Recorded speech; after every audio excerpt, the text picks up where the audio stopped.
Early Sunday morning, the 9th. General Steele, learning of the capture of Spanish Fort, was early in the saddle and along the lines. The enemy opened in the morning with their usual vim and activity, but about 10 o'clock almost entirely ceased firing the heavy guns, but keeping up a continual firing along their skirmish lines. Your correspondent visited the works of General C.C. Andrews, commanding the 2nd Division, 13th Army Corps, which was stationed nearly in front of the center of the enemy's works, and had a fine opportunity, speaking in a military and not a social sense, of seeing and learning the situation. The works of General Andrews were very extensive, and near enough those of his adversary to exchange compliments with weapons of the shortest range. There was considerable skirmishing along the front throughout the day, Sunday, and in the afternoon General Steele consulted with General Canby, who had by this time come up with the remainder of the 13th and 16th Army Corps, and expressing his opinion that the works could be carried, requested permission to strengthen and advance his skirmish line with the object of feeling the enemy, and if possible, entering their works, which was finally decided upon. General Steele at once ordered an advance to be made along the entire line at 5:30 p.m. The skirmish line was accordingly strengthened and the reserves brought up. It was soon generally known that an advance was to be made, and there was, of course, no little interest manifested. About 5:45, the guns along the line opened fire, and the woods echo with their thunder. The air is filled with smoke. The skirmishers fire more rapidly and advance with a quicker step, and the enemy replied with volleys. But the brave boys move on with no thought of turning back, and now they are upon the double quick, and nearing rapidly the enemy's works, from which the balls come flying thick and fast. On yet, and still on, until they are up, into the very jaws of death, into the very gates of hell. Quicker, faster yet, through the almost impassable abatis, up to the very embrasures from which come fire and smoke and death.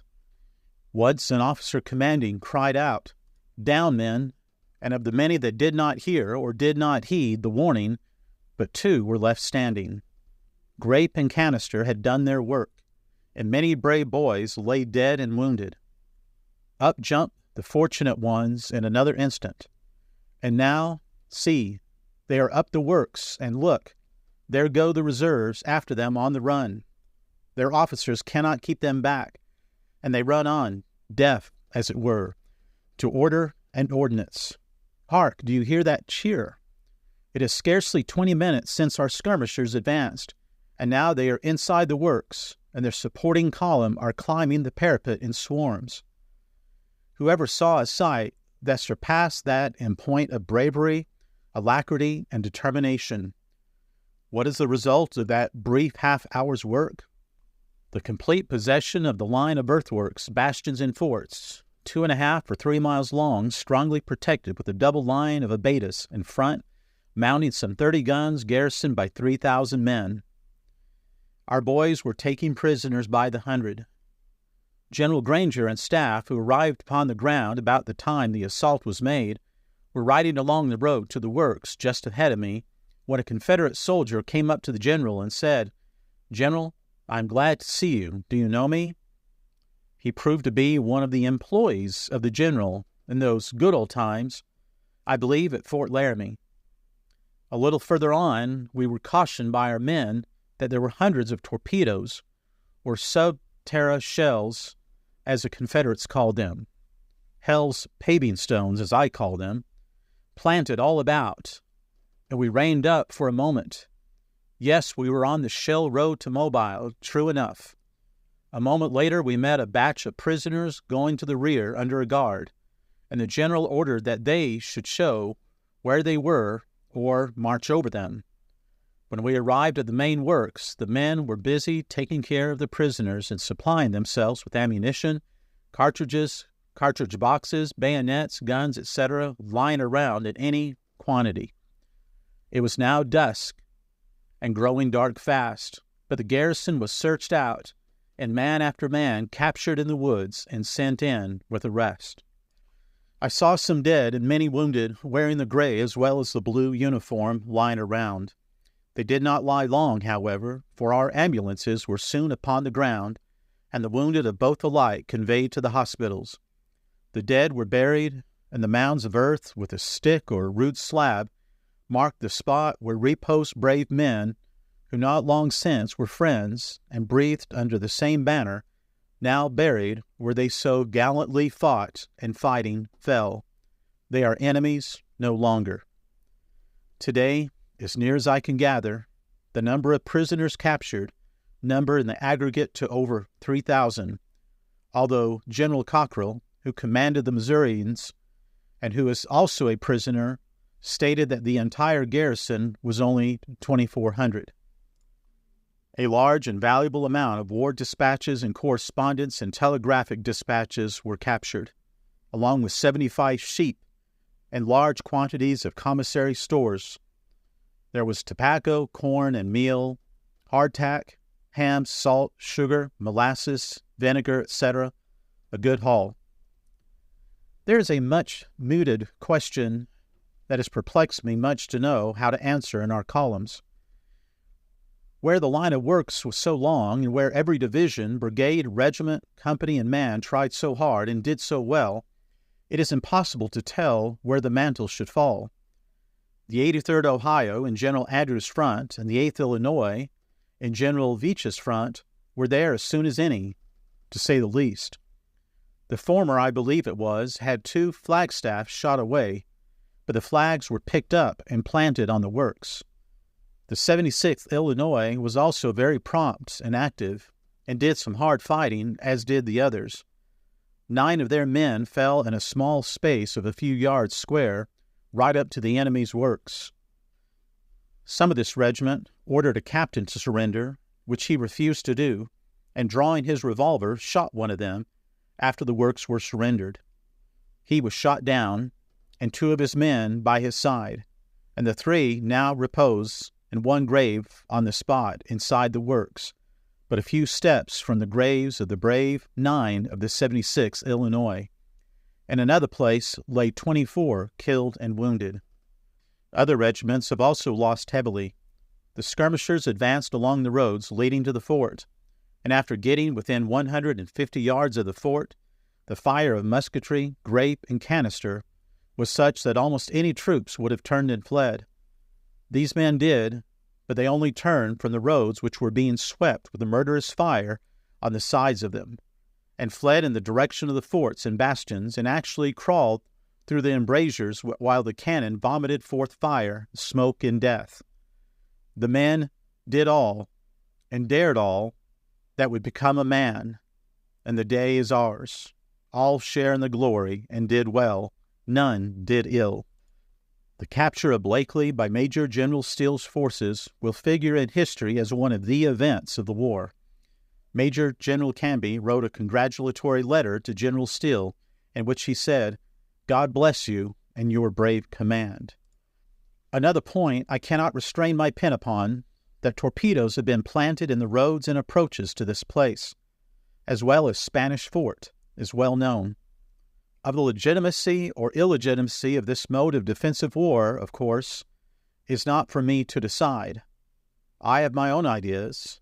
It's a wonder, after riding around so much among these cursed inventions, that I have a head at all, and those ideas are of little or no consequence to anyone other than myself. But it looks to me as being inhuman, barbarous, and cowardly business, and if I had the power, I would make every man who put them down walk over them. It is argued that they are as legitimate as mines. Let us see about that. A mine is always under the control of the operators before and after a surrender. If it is exploded, it only weakens or destroys an enemy. These torpedoes are planted in every direction indiscriminately.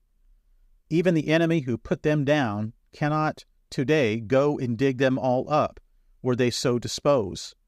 They cannot even enable others to do so. Well, the works are surrendered, and the prisoners of war, as such, have no more to do with warfare so far as this single contest goes. They have surrendered themselves and their weapons of warfare, and the battle is ended. Have they any right moral, legal, or military, or any way you please, to make war or kill further? What are the results? The men, Mr. Editor and readers, who have braved the Minnie ball and the bursting shell, the solid shot and the grape and canister, these men who bravely and heroically walked up to the very muzzles of the enemy's guns and met their foes face to face, and yet by a miracle perhaps escaped the terrific slaughter of a bloody assault, start back for their quarters, having won the day, and are blown to pieces by these damnable and hellish machines. More, some of those that were on the humane and Christian task of assisting and caring for our wounded were killed. One instance I know of where the ambulances with the wounded from the field were blown to atoms. The instances are numerous where men who had lived unharmed through the deadly strife and gallantly stood up and met a visible danger are maimed for life by these unseen missiles. Where is thy thunder, heaven? Months and even perhaps years hence, when the wars shall have ceased, and men who once were friends, now foes, shall be friends again, when the thunder of hostile cannon shall no more disturb our slumbers, when the grass shall be growing over these earthworks, monuments of men's passions, and the husbandman shall go forth to sow his seed and reap his harvest within their enclosure, the same fair form which man should protect and cherish, some innocent, prattling child at play, may wake the sleeping demon, dull slumbering in the earth, and the tale of anguish that shall ensue no tongue nor pen describe. This is no fancy picture drawn from the imagination and fertile brain.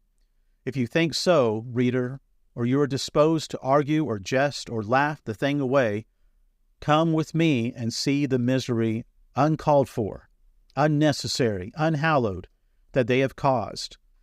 It is stated on authority, above question, and which I would not dispute, that the enemy fired a volley of musketry into the bosom of our men after they were in the works, and those works were surrendered.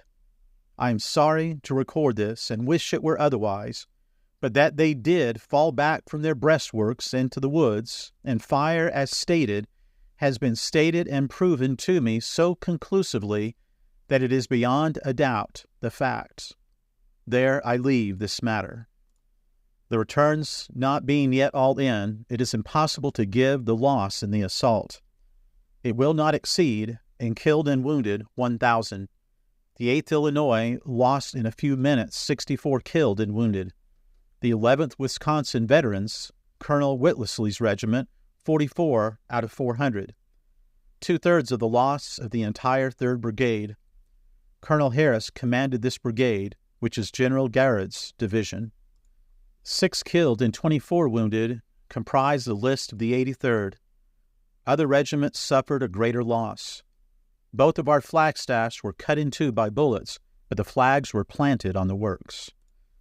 The next day is one of sorrow. We are burying the dead, writing letters home to tell of the awful scene, and caring for the wounded, while squads of rebel prisoners are out digging up the torpedoes which were intended for us. On the 11th of April we moved into Blakeley and remained there until the 20th.